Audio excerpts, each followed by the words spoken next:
आज सकाळी राधा झोपेतून नेहमीपेक्षा लवकर उठली. आज ती तिच्या मैत्रिणींबरोबर पिकनिकला जाणार होती. रात्री तिच्या सासूने वंदनाताईंनी छोले भिजवून ठेवले होते. सकाळी लवकर उठून त्या राधासाठी छोले आणि पुरी बनवणार होत्या. राधाने झोपेतून उठल्यावर डोळे बंद केले आणि देवाचे आभार मानले की तिला इतके चांगले सासर मिळाले आहे. राधाला आई नव्हती. तिच्या वडिलांनी तिला आई आणि वडील दोघांचे प्रेम दिले होते. तरीसुद्धा तिच्या मनामध्ये आईच्या ममतेची ओढ कायम राहिली.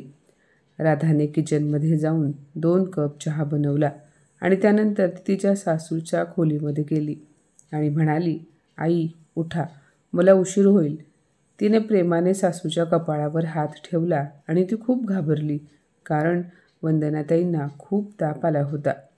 त्यानंतर राधा पटकन तिच्या बेडरूममध्ये गेली आणि तिच्या नवऱ्याला संजयला झोपेतून उठवत म्हणाली, संजय पटकन उठा, बघा ना आई तापाने फणफणत आहेत.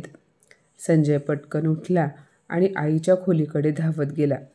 काही वेळाने राधाने तिच्या मैत्रिणीला नेहाला फोन लावला आणि म्हणाली, हॅलो नेहा, सॉरी मी आज पिकनिकला येऊ शकणार नाही. माझ्या सासूची तब्येत खूप खराब आहे. नेहा म्हणाली, अगं राधा, हे काय बोलत आहेस तू? ऐनवेळी तू प्रोग्राम कॅन्सल कशी करू शकतेस? आज संडे आहे, मग संजय घरीच असतील ना? ते त्यांच्या आईची देखभाल करतीलच की. राधा म्हणाली, तू बरोबर बोलत आहेस नेहा, पण आईंना अशा अवस्थेत सोडून मी पिकनिकला येऊ शकणार नाही.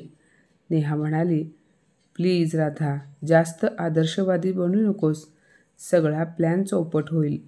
राधा पुन्हा म्हणाली, सॉरी नेहा, पुन्हा कधीतरी येईन, असे बोलून तिने फोन कट केला. थोड्या वेळाने वंदनाताई झोपेतून जाग्या झाल्या. त्या उठतच होत्या तेव्हा राधा म्हणाली, आई तुम्ही झोपून राहा, उठू नका. वंदनाताई राधाला म्हणाल्या, राधा तू अजून तयार झाली नाहीस?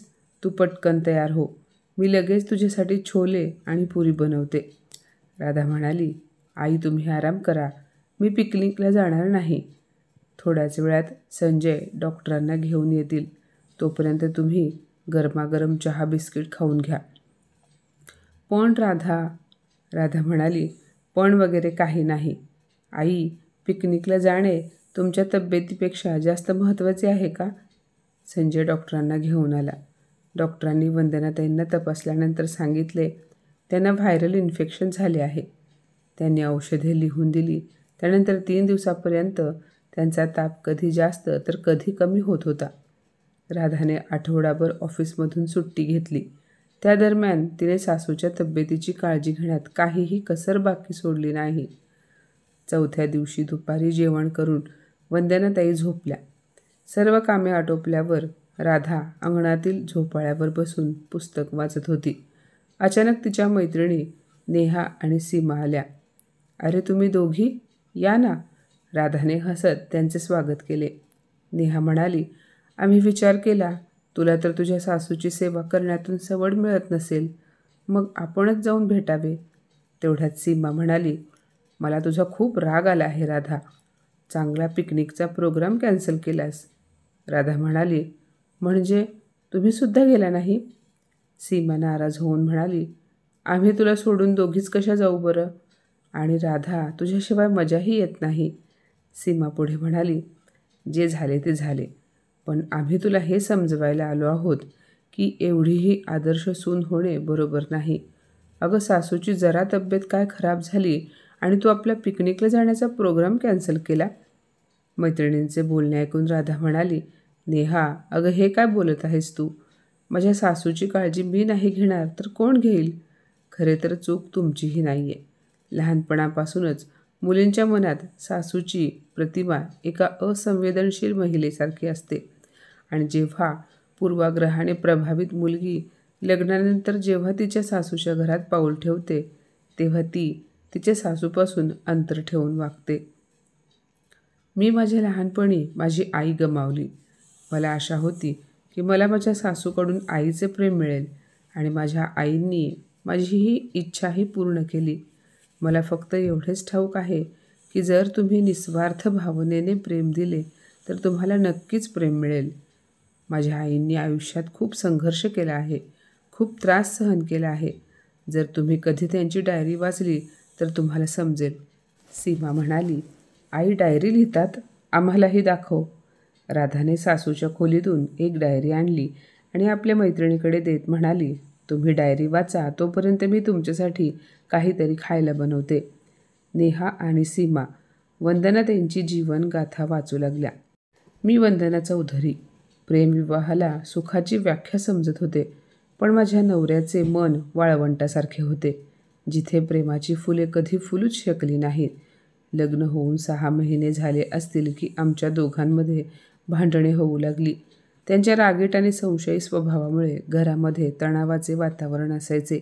मी पब्लिक स्कूलमध्ये इंग्रजी विषयाची शिक्षिका होते, त्यामुळे शाळेतून घरी यायला थोडा जरी उशीर झाला तर नवरा माझ्यावर प्रश्नांचा भडीमार करायचा. मी जेवढी संवेदनशील होते तेवढे ते भावनाशून्य होते. मला वाटले की संजयच्या जन्मानंतर त्यांच्यात काहीतरी सुधारणा होईल, पण हा माझा एक भ्रम होता. घरातील भांडणांचा परिणाम हळूहळू संजयवर होऊ लागला. तो कायम घाबरलेला असायचा. दुसऱ्या मुलांप्रमाणे ना कधी दंगामस्ती करायचा, ना त्याला कोणत्या खेळामध्ये आवड असायची. वेळ पुढे सरकला आणि आमच्यातील अंतर एका खोल दरीत बदलले. जेव्हा मला समजले की त्याच्या आयुष्यात दुसरी स्त्री आहे. मेघा त्याच्या ऑफिसमध्ये काम करत होती. मी तिला आधी एका पार्टीमध्ये पाहिले होते. ज्या अधिकाराने तिने सागरचा हात पकडला होता ते पाहून मी अस्वस्थ झाले होते, पण तेव्हा सागरवर कोणताही अविश्वास नव्हता.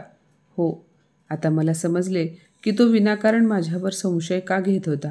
कारण त्याच्या मनात एका अपराधीपणाची भावना होती, जी त्याला त्रास देत होती.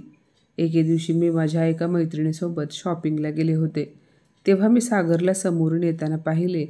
मेघा त्याच्या कमरेभोवती हात ठेवून चालत होती. त्या रात्री आम्हा दोघांमध्ये खूप मोठे भांडण झाले. किती निर्लज्जपणाने त्याने स्वीकारले होते की तो मला सोडू शकतो, पण मेघाला नाही. त्यानंतर लवकरच आम्ही घटस्फोट घेतला. मला संजयवर माझा कायदेशीर हक्क हवा होता. तो माझ्या आयुष्यातील सर्वात कठीण टप्पा होता, ज्यासाठी सागर तयार झाला. लोकांच्या प्रश्नार्थक नजरा माझा पाठलाग करत होत्या. कधीकधी मला आमच्या असुरक्षित भविष्याची चिंता वाटायची. जेव्हा संजयला त्याच्या वडिलांची आठवण यायची तेव्हा तो खूप रडायचा. तेव्हा त्याला सांभाळणे खूप कठीण व्हायचे. वेगवेगळी खोटी आश्वासने देऊन मी त्याला शांत करायचे. त्यावेळेस मला आपल्या माणसाची आवश्यकता होती, त्यामुळे मी माझ्या आईला माझ्याकडे बोलावून घेतले. 1 वर्षापूर्वी माझ्या वडिलांचे निधन झाल्यामुळे आई ही एकटीच राहत होती. आई आल्यावर मला खूप दिलासा मिळाला. संजयच्या सर्व जबाबदाऱ्या आईने स्वतःवर घेतल्या. संजय देखील आजी आल्यामुळे खूप खुश होता. पाहता पाहता 1 वर्ष सरले. आयुष्य पुन्हा एकदा रुळावर आले होते. एके दिवशी मी शाळेतून घरी परतले तेव्हा मला माझी आई बेडवर पडलेली दिसली. तिच्या पायाला प्लास्टर होते. मी खूप घाबरले होते. आईला म्हणाले, आई हे कसे झाले? आई म्हणाली, काय सांगू तुला, किराणा सामान आणायला गेले होते. वाटेत रिक्षा पलटी झाली. प्रसाद जर भेटला नसता तर कोणास ठाऊक काय झाले असते. मी म्हणाले, आई तू पण कमाल करतेस. तुला कोणी सांगितले होते एकटीला बाजारात जा म्हणून? तेवढ्यात माझे सहकारी मित्र प्रसाद खोलीमध्ये आला. त्याने टेबलवर औषधे आणि फळे ठेवली आणि म्हणाला, योगायोगाने आज मी सुट्टीवर होतो, त्यामुळे बाजारात गेलो होतो. तेवढ्यात माझ्या डोळ्यासमोरच आईंची रिक्षा पलटी झाली. आई म्हणाली, प्रसादने खूप मदत केली वंदना. आधार देऊन डॉक्टरांकडे घेऊन गेला. एक्सरे काढला, प्लास्टर केले आणि आता सर्व औषधेही घेऊन आला आहे. प्रसाद म्हणाला, आई तुम्ही असे का बोलत आहात? तुम्ही सुद्धा मला माझ्या आईसारख्या आहात. मी प्रसादचे आभार मानले. प्रसाद आणि मी एकाच शाळेत शिकत होतो. त्या दिवसापासून तोच आईला भेटण्यासाठी वारंवार घरी येऊ लागला आणि हळूहळू त्याच्यासोबतच्या औपचारिकता संपू लागल्या. आई आणि प्रसादमध्ये खूप मैत्री झाली होती. आता प्रसाद आला की घरातील वातावरण आनंदी व्हायचे. हळूहळू ओळख वाढत होती. बोलत बोलत प्रसादचे गप्प बसणे आणि माझ्याकडे हरवलेल्या नजरेने पाहणे कधीकधी मला खूप भावत असे. त्या नजरेचा अर्थ समजल्यानंतरही मला ते समजून घ्यायचे नव्हते. एके दिवशी आई संजयला बागेत फिरायला घेऊन गेली होती. एकांताच्या त्या क्षणी प्रसादने माझ्यासमोर लग्नाचा प्रस्ताव ठेवला. त्याच्या प्रस्तावामुळे मला धक्काच बसला. मी शांतपणे म्हणाले, दुसऱ्या लग्नाबद्दल मी कधी विचारही केला नाही. तुम्ही अविवाहित आहात आणि मी एका मुलाची आई आहे. मग हे कसे शक्य आहे? प्रसाद म्हणाला, अविवाहित असलं म्हणून काय झाले? तुझ्यापेक्षा 4 वर्षांनी मोठा देखील आहे. मला काही प्रॉब्लेम नाही. तू व्यवस्थित विचार करून उत्तर दे. असे बोलून प्रसाद निघून गेला. रात्री मी याबद्दल आईला सांगितले तर आईलाही खूप आनंद झाला. ती म्हणाली, वंदना, खरे सांगू का, माझ्या मनामध्ये सुद्धा अनेकदा हा विचार आला होता. पण तुला वाईट वाटेल ह्या भीतीने मी गप्प बसले होते. प्रसाद दिसायला साधारण आहे, पण त्याचा स्वभाव खूप चांगला आहे आणि तुझ्यासाठी अगदी योग्य आहे. मी म्हणाले, आई, हे काय बोलत आहेस तू? मी एका मुलाची आई आहे. आई म्हणाली, आई आहेस, पण त्यासोबत तू एक स्त्री देखील आहेस, हे विसरू नकोस. डोंगरा एवढे आयुष्य एकटीने कसे जगशील? काही वर्षांनी संजय मोठा होईल, मग त्याची स्वतःची आपली दुनिया असेल. तेव्हा तू एकटी पडशील. मग त्यावेळेस तुला पश्चाताप होईल. अगं, लग्नानंतर देखील संजय तुझ्यासोबतच राहील. तो थोडीच दूर जाणार आहे. बराच वेळ आई मला समजावत होती. त्यानंतर ती झोपली. पण माझ्या मनामध्ये विचारांचे वादळ उठले होते. क्षणभर वाटले, आई बरोबरच बोलत आहे. सागरने दुसरे लग्न केले. त्याच्या वाट्याला आयुष्यातील सर्व आनंद आहे आणि माझ्या वाट्याला फक्त असहाय्यता, घुसमट आणि संजयला वाढवण्याचे कर्तव्य. माझ्या अंतरात्म्याने मला धुडकावले. मी हे कर्तव्य स्वेच्छेने मिळवले होते. जर सागरला संजयची कस्टडी मिळाली असती तर काय झाले असते, या कल्पनेने माझ्या काळजात चर्र झाले. माझ्या बाजूला झोपलेल्या संजयला मी पटकन जवळ घेतले. मी त्याच्याशिवाय जगू शकले नसते. आता प्रसाद दर 3-4 दिवसांनी घरी यायचा, पण मी रोजच त्याची वाट पाहायचे. काही दिवसांनी मी त्याचा लग्नाचा प्रस्ताव मान्य केला आणि त्यामुळे प्रसाद खूप खुश झाला. माझे मन पुन्हा एकदा आनंदी भविष्याची स्वप्न पाहू लागले. या सगळ्यात संजयकडे माझे दुर्लक्ष होत आहे हे मी विसरून गेले होते. याआधी तो नेहमी त्याच्या वर्गात पहिला यायचा, पण आता 2-2 विषयांमध्ये नापास होऊ लागला. त्याचा होमवर्क नेहमी अपूर्ण राहायचा. त्याच्या मनात असुरक्षिततेची भावना निर्माण झाली होती. तो चिडचिडा झाला होता. नवीन नात्यातील उष्णतेमुळे माझी दृष्टी धूसर होत होती. एके दिवशी प्रसादसोबत बाहेर फिरायला जायचे आहे म्हणून मी तयार होत होते. तेव्हा संजय माझ्याकडे आला. त्याच्या डोळ्यात पाणी होते. तो रडत म्हणाला, आई, मी सुद्धा तुझ्यासोबत येतो ना? मी म्हणाले, बाळा, मी माझ्या कामासाठी बाहेर चालले आहे आणि येताना मी तुझ्यासाठी खूप सारे चॉकलेट्स घेऊन येईन. तोपर्यंत तू आजीजवळ बसून अभ्यास कर. यावर संजय रागाने म्हणाला, मी नाही करणार अभ्यास आणि मला चॉकलेट्स नको आहेत. मला फक्त तुझ्यासोबत यायचे आहे. तो रागाने पाय आपटत मोठ्या आवाजात म्हणाला आणि मग माझ्या साडीचा पदर पकडून मोठमोठ्याने रडू लागला. मी आश्चर्यचकित होऊन उभे राहिले. त्याचे अशा प्रकारे वागणे माझ्यासाठी अनपेक्षित होते. मी त्याच्या केसामधून हात फिरवला आणि म्हणाले, बरं ठीक आहे, तू आधी रडणे बंद कर आणि तयार हो. मला वाटले की संजयला सोबत घेणे चांगले राहील, कारण हळूहळू त्याला प्रसादसोबत राहण्याची सवय होईल. पण मी जो विचार केला तसे काहीच झाले नाही. प्रसाद गप्प बसून राहिला. जेव्हा आम्ही एका रेस्टॉरंटमध्ये कॉफी प्यायला बसलो तेव्हा मी त्याला म्हणाले, जर तुला इतके गप्प राहायचे होते तर तू का आलास? त्याने क्षणभर माझ्याकडे पाहिले आणि म्हणाला, आता तूच सांग, याच्यासमोर मी तुला काय बोलू? याला सोबत घेऊन येण्याची काय गरज होती? हे ऐकताच माझ्या मनाला ठेच लागली. जर त्याला हवे असते तर तो त्या दिवशी त्याच्या आणि संजयमधील दुरावा कमी करू शकला असता. संजयसोबत वेळ घालवणे त्याच्यासाठी महत्त्वाचे होते. तेव्हाच तर तो त्याला वडिलांच्या रूपात स्वीकारू शकेल.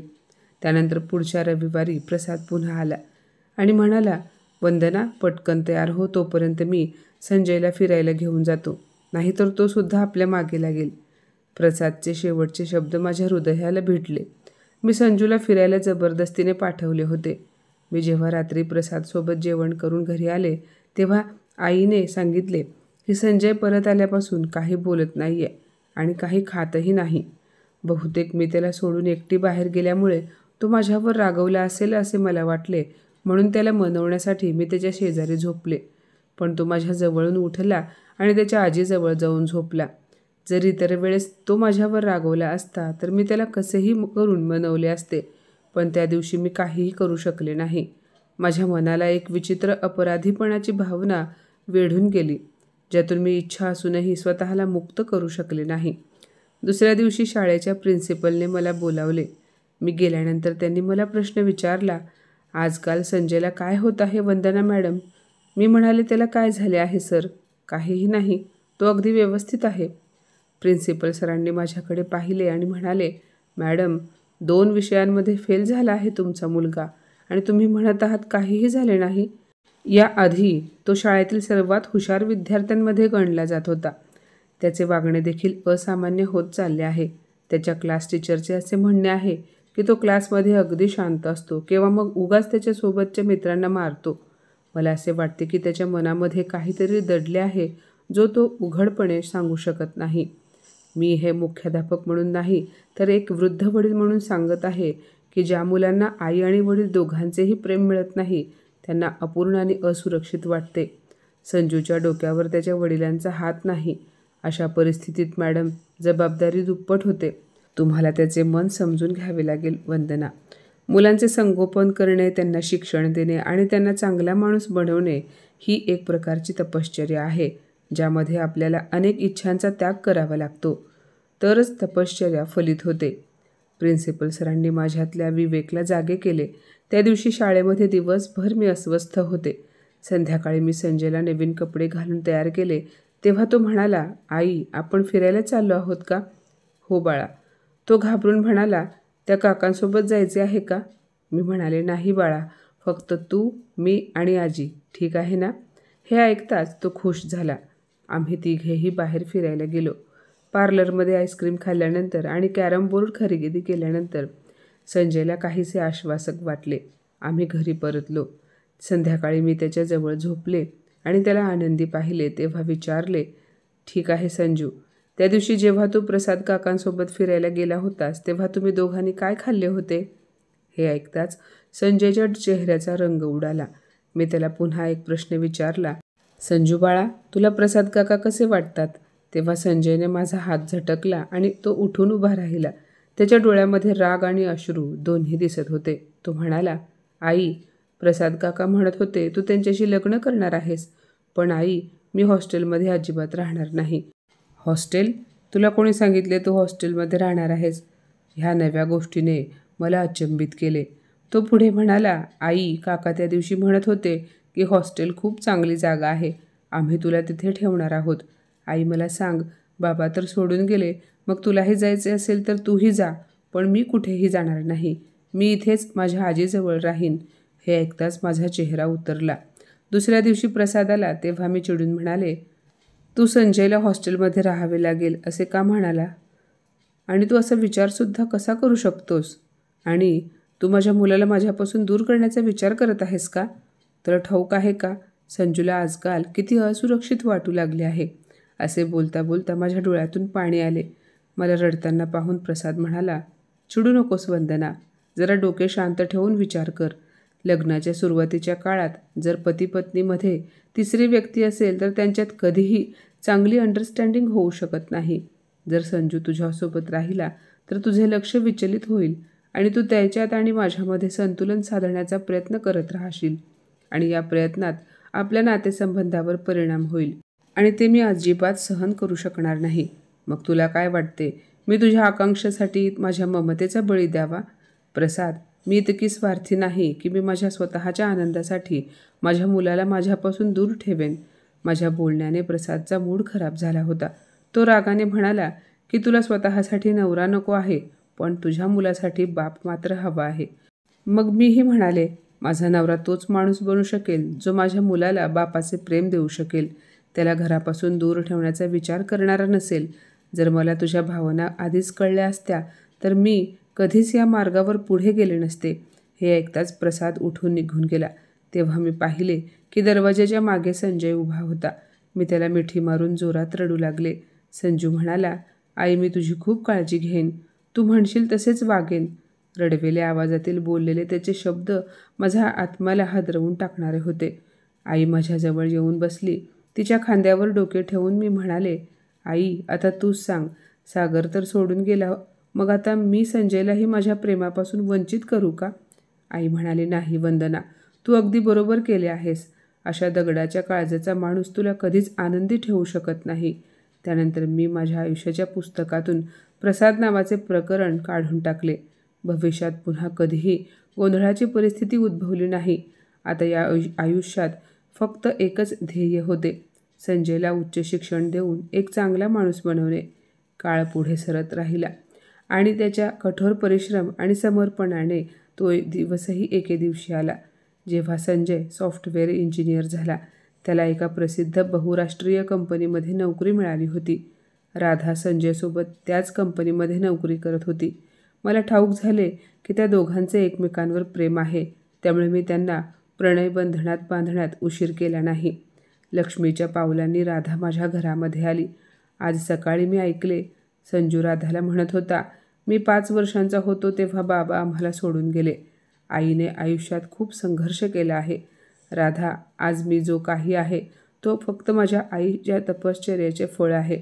आणि राधा, जर तू माझ्यावर खरेच प्रेम करत असशील तर मला एक वचन दे. तू माझ्या आईची नेहमी काळजी घेशील, तिला कधीही एकटे सोडणार नाहीस. त्याचे बोलणे ऐकून माझ्या डोळ्यातून अश्रू वाहू लागले. खरंच आज माझी तपस्या फलित झाली. डायरी संपली होती. नेहा आणि सीमा शांतपणे बसल्या होत्या. दोघीही विचारात हरवल्या होत्या. तेवढ्यात राधा नाश्ता घेऊन खोलीत आली आणि म्हणाली, तुम्ही दोघींनी डायरी वाचली का? नेहा म्हणाली, हो राधा, तू बरोबर बोलत होतीस. आपण आपल्या पूर्वग्रहांवर आधारित नातेसंबंधांचे मोजमाप करू लागतो. खरंच राधा, नातेसंबंधांबद्दल आमचा दृष्टिकोन किती संकुचित होता हे आता आम्हाला जाणवत आहे. प्रत्यक्षात तुझ्या आई आणि त्यांची तपश्चर्या पूजनीय आहे. हे ऐकून राधाला खूप आनंद झाला. जर प्रत्येक व्यक्तीने अशा प्रकारे आपला दृष्टिकोन बदलला आणि जवळीकतेचे नाते स्वीकारले तर जीवन खूप सुखकारक आणि सोपे होईल जाईल. बरोबर ना? तर माझ्या मित्रमैत्रिणींनो, आजची ही कथा तुम्हाला कशी वाटली कमेंटमध्ये नक्की सांगा. आणि अशाच नवनवीन कथा ऐकण्यासाठी प्रज्ञा मराठी स्टोरीजला नक्की सबस्क्राईब करा. धन्यवाद.